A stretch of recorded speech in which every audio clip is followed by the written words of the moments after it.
Assalamualaikum warahmatullahi wabarakatuh. Jumpa lagi dengan saya di General Channel ya. Kali ini kita akan membahas tentang listrik ya, tentang listrik bagaimana sih cara menentukan ukuran kabel dalam memasang instalasi listrik, baik itu rumah, industri, pabrik dan lain-lainnya. Oke, sebelum masuk di materi ya, membahas lebih lanjut, tunggu dulu. Subscribe dulu ya, like, komen jika ada sesuatu yang ditanyakan, dan share jika agar teman-teman kita di luar sana yang lain yang belum sempat menonton video ini bisa sama-sama belajar dengan kita. Oke, kita lanjut dan masuk ke materi ya. Oke, bagaimana cara menentukan ukuran kabel listrik yang benar ya? Memilih ukuran kabel yang sesuai dengan KHA itu sebenarnya akan kita bahas di sini ya. Jadi jangan kemana-mana, tetap di channel ini ya. Apa yang dimaksud dengan memilih kabel listrik sesuai dengan KHA? Kabel listrik memiliki ukuran luas penampangnya masing-masing, memiliki besaran penampang kabel, tentunya kemampuan hantar arusnya juga semakin besar ya. Terus apa sih yang dimaksud dengan KHA? KHA adalah besaran arus listrik yang dapat dibebankan pada suatu kabel listrik, disebut dengan kemampuan hantar arus atau KHA. Sebelum kita memasang suatu instalasi listrik, baik itu instalasi listrik 3 pas maupun 1 pas, itu diperlukan berbagai perhitungan yang benar untuk menentukan bahan-bahan listrik yang akan kita gunakan. Ya. Hal yang paling penting dalam suatu instalasi listrik adalah bagaimana memilih jenis dan ukuran penghantar kabel listrik yang tepat ya. Terus untuk instalasi listrik itu ada 2 jenis instalasi listrik ya. Yang pertama, instalasi listrik 1 pas ya. Instalasi listrik 1 pas adalah instalasi listrik yang biasanya yang menggunakan 3 jaringan kabel penghantar utama ya, yaitu kabel pas biasanya menggunakan kabel warna merah, kabel netral biasanya menggunakan kabel warna hitam ya, kabel grounding atau RD biasanya menggunakan kabel warna kuning dengan garis warna hijau ya. Terus instalasi listrik 1 pas umumnya yang paling banyak digunakan pada instalasi listrik rumah ya. Listrik 1 pas biasanya memiliki tegangan antara pas dengan netral sebesar 220 volt. Jika rumah Anda itu tegangan listriknya tidak sampai 220 volt, itu berarti ada masalah ya. Tolong dicek kembali ya. Ataupun lebih, bahaya, hati-hati. Alat-alat elektronik tentunya akan cepat rusak. Oke, kita lanjut. Instalasi listrik 3 pas. Instalasi listrik 3 pas adalah instalasi listrik yang menggunakan 5 jaringan kabel penghantar utama, yaitu ada 2 ya. Ini aturan lama. Ini aturan lamanya, yaitu aturan pasang kabel sesuai warna yang pernah diterapkan sebelumnya ya. Ini yang lama. Kabel pas R biasanya menggunakan warna merah, kabel pas S biasanya menggunakan warna kuning, kabel pas T biasanya menggunakan warna biru, kabel netral biasanya menggunakan warna hitam, dan kabel grounding atau AD biasanya menggunakan kabel warna kuning dengan garis hijau. Oke, kita lihat di mana perbedaannya dengan aturan baru ya. Aturan baru pemasangan kabel sesuai warna yang baru diterapkan sekarang ya, yaitu kabel 1 pas, kabel pas R biasanya digunakan warna merah ya, masih sama. Kabel S biasanya menggunakan kabel warna kuning, masih sama. Kabel pas T biasanya menggunakan kabel warna hitam. Nah ini satu lagi ya, kabel netral biasanya menggunakan kabel warna biru ya. Jadi dulu sebelumnya ya, pas T biasa menggunakan warna biru. Nah sekarang itu biru yang di aturan sebelumnya itu akan dipindahkan ke netral ya. Jadi instalasi rumah ya, perhatikan ini yang biasa teman-teman yang bergelut di dunia usaha ya, swasta ya, tentunya di instalator ya, instalasi kabel perlu diperhatikan warna-warna kabelnya ya. Untuk aturan baru sekarang itu netral, kita gunakan warna biru biar untuk menggunakan kita kedepannya untuk dalam pada saat maintenance ya. Oke, kabel grounding atau RD juga biasanya menggunakan kabel warna kuning dengan garis warna hijau. Tetap masih sama sebelumnya, kabel grounding. Terus lanjut, instalasi listrik 3 fase biasanya digunakan khusus untuk kebutuhan suatu usaha, pabrik atau industri dan memiliki tegangan 380 volt. Ini teman-teman ya, hati-hati dan waspada dalam bermain listrik.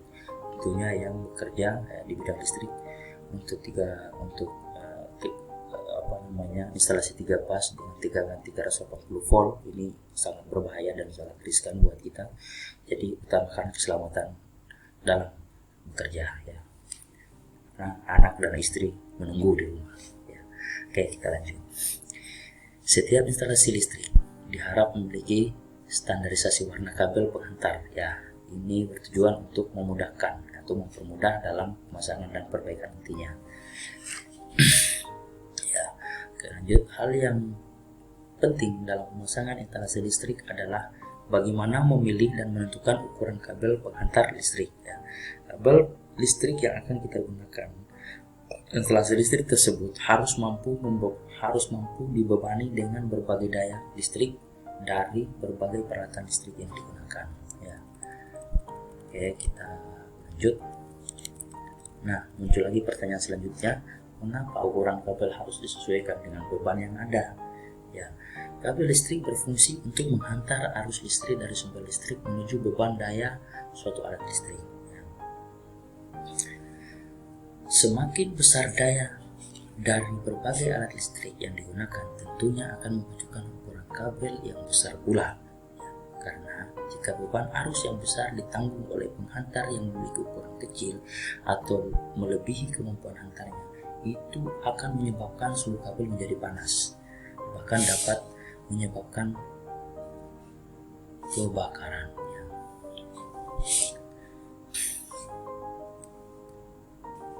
Karena itu adalah menentukan ukuran kabel yang sesuai instalasi listrik adalah yang sangat penting ya. Itu ingat, sangat penting ya, untuk menentukan ukuran kabel dalam pemasangan instalasi ya. Kesalahan dalam memilih ukuran kabel yang terlalu kecil dapat menyebabkan risiko bahaya yang sangat fatal seperti kebakaran ya. Jadi jangan main-mainlah dengan listrik ya. Oke, kita sama-sama saling mengingatkan aja. Terus timbul pertanyaan selanjutnya, bagaimana jika kabel yang digunakan memiliki ukuran lebih kecil dari beban arus yang ditanggungnya? Nah, seperti yang kita bahas sebelumnya ya. Tadi, jika ukuran kabel terlalu kecil dapat menyebabkan suhu kabel penghantar tersebut menjadi panas dan bahkan bisa terbakar. Ya, selain itu, ukuran kabel terlalu kecil juga dapat menyebabkan kerugian tenaga yang lebih besar atau tegangan drop. Biasanya contoh kasusnya ya dalam masalah ini biaya tagihan listrik membengkak. Karena kenapa? Kalau voltase drop dan tegangan ampernya akan naik ya. Maka naik. Dia tidak akan balance. Tegangan yang bagus ya itu searah dengan voltasenya tetap 100, voltasenya tetap 160, voltasenya tetap 400 ya, maksimalnya 400 dan minimalnya 380 ya. Itu dengan ampere sesuai dengan yang tertera pada motor itu bagus ya. Oke, kita lanjut.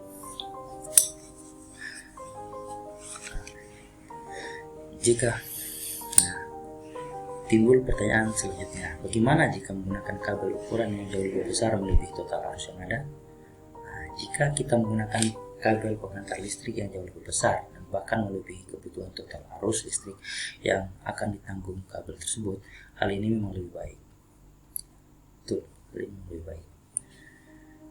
Terus selanjutnya, jika kemampuan hantar arus kabel yang digunakan jauh lebih besar melebihi beban arus maksimal pada instalasi tersebut, kabel tidak akan mengalami peningkatan suhu. Betul. Namun jika dipandang dari segi biaya, harga beli kabel menjadi meningkat dan hal ini menjadi suatu pemborosan biaya. Ya, betul juga bagi teman-teman yang ingin membuat memasang instalasi listrik di pabrik ya. Di pabrik tentunya kita harus menghitung lebih baik ya, matang-matang agar pemasangan instalasi juga tidak membengkak, tidak merugikan kontraktor pemasangan listrik, dan tidak merugikan juga pihak pabrik atau industri yang kita kerja listriknya, kita pasang instalasi listriknya. Jadi di sini kita akan mengajarkan bagaimana cara menghitung kabel, besaran kabel sesuai dengan daya yang ada di dalam suatu yang akan kita gunakan ya. Lalu bagaimana menentukan ukuran kabel penghantar yang benar? Nah, oke, kita lanjut. Untuk menentukan ukuran kabel yang akan kita gunakan untuk memasang suatu instalasi listrik, baik itu instalasi 1 pas maupun 3 pas, harus diketahui terlebih dahulu berapa besaran beban arus atau ampere maksimal yang ditanggung oleh kabel penghantar tersebut. Nah, setelah beban arus maksimal diketahui, selanjutnya kita bisa menentukan ukuran kabel penghantar sesuai dengan tabel kemampuan hantar arus di bawah ini ya. Oke, kita bisa lihat ya, tabelnya ya. Kotaknya 0,75 itu 12 ampere maksimalnya ya. Oke, kita lanjut. Sebagai contoh ya, ini saya kasih contoh perhitungannya ya. Perhitungan sesuai instalasi listrik 1 pas memiliki beban arus maksimal 100 ampere, maka kita dapat menggunakan kabel dengan kemampuan hantar arus yang lebih besar sekitar 125% dari 100 ampere ya. Jadi cara hitungnya begini, 125% kali arus maksimal. Jadi 125 ampere, 125% kali 100 ampere sama dengan 125 ampere. Jadi 125 ampere. Nah, kemudian kita dapat melihat di tabel di atas ya. Kita dapat melihat di tabel di atas. Nah, di sini tidak ada 125 ampere ya. Jadi kita bisa memilih ya, mengambil yang terdekat, tapi yang besar, yang terdekat besar, bukan yang terdekat kecil ya. Jadi yang terbesar adalah yang tadi yang sudah kita hitung 125 ampere ya, 125. Jadi kita bisa gunakan kabel 135 ampere dengan ukuran kabel 35 mili ya, 35 mili. Jadi ingat itu, kita tidak boleh menggunakan 108 ampere ya, karena tadi tegangan yang dapat kita gunakan di dalam pabrik itu adalah 120 ampere. Oke, kita lanjut. Nah, ini untuk 1 pas ya. Suatu instalasi listrik 3 pas memiliki beban setiap pasnya adalah sebesar 200 ampere. Maka ukuran kabel listrik yang akan kita gunakan sebaiknya memiliki kemampuan hantar arus sebesar 125% kali arus maksimal. Jadi 125% kali 200 ampere itu sama dengan 250 ampere. Jadi sama halnya dengan perhitungan pertama ya. Kita bisa lihat di tabel di atas tabel yang mampu menghantar arus sebesar 250 ampere adalah kabel ukuran penampang 95 mili ya. Kita lihat di atas 25 mili ya. Oke. Ini 250 ampere. 250 ampere kita bisa gunakan kabel sebesar yang besar 95 mili ya. Dengan pakai ini aja udah cukup ya. Oke, itu saja materi kita hari ini. Jika ada kekurangan dari pembahasan ini mungkin bisa ditanyakan atau kita bisa bikin video-video selanjutnya tentang listrik. Tinggal komen aja di bawah apa kekurangannya, apa yang ingin ditanyakan, bikin komen di kolom komentar ya, isi di kolom komentar.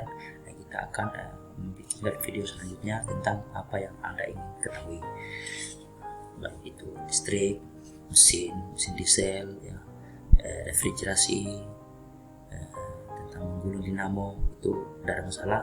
Tetap komen saja di bawah ya, komen di bawah, kita akan bahas sama-sama ya. Oke, jangan lupa like video ini ya, komen, subscribe dan share ya teman-teman yang lain. Sampai di sini aja. Terima kasih teman-teman semua sudah menonton dan menyaksikan video ini. Assalamualaikum warahmatullahi wabarakatuh.